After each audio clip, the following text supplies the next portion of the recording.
Hey guys, I'm William McCormick. Today I'm going to be discussing Friday Night Lights. It's a show about a small high school football team in Texas and kind of the struggles they go through. Focuses on different life things such as race and sexual assault. Today I'm going to be focusing on the sexual assault aspect of the show.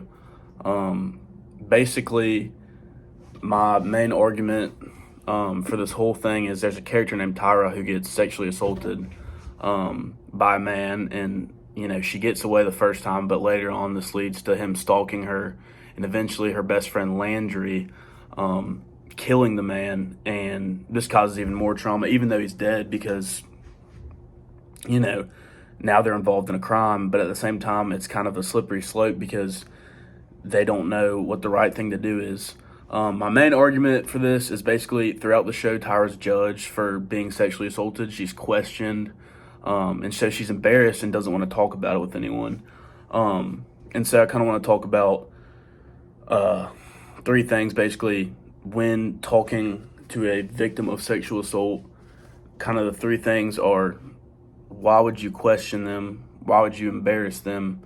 And three, why would you threaten them? Which is what Landry, the guy who kills her stalker, his dad finds out and essentially threatens Tyra. Landry's dad pulls her in a room and says, "Landry has never lied to me, but he's lying to me now. Now, I don't know what you're involved with, but I'm not about to let him get dragged into it."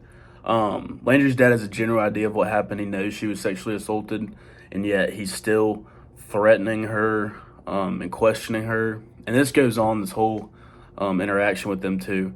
And she, freezes up and stops talking to Landry and doesn't want to talk about her assault because Landry's father has threatened her.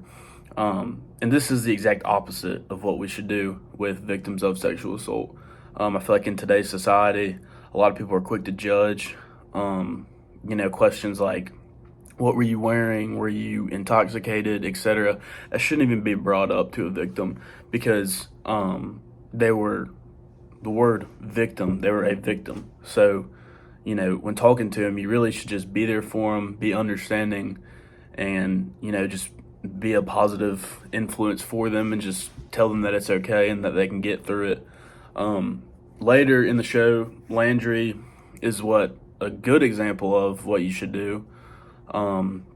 He says basically, puts her under his wing and wants to talk about it with her. He says, "Were you in fear for your life?" Tyra then responds, sobbing, "Yes, he would have raped me. He would have killed me." And she's shaking, she's crying, etc. And this goes on. She talks about her trauma with him. And I think by being just a friend, just not questioning her, just putting her under her wing, he talks about it with her, and eventually she does deal with the trauma, and she comes out, better than ever. So I think in society today, we just need to do a better job of, not judging or questioning victims of sexual assault in the future. So.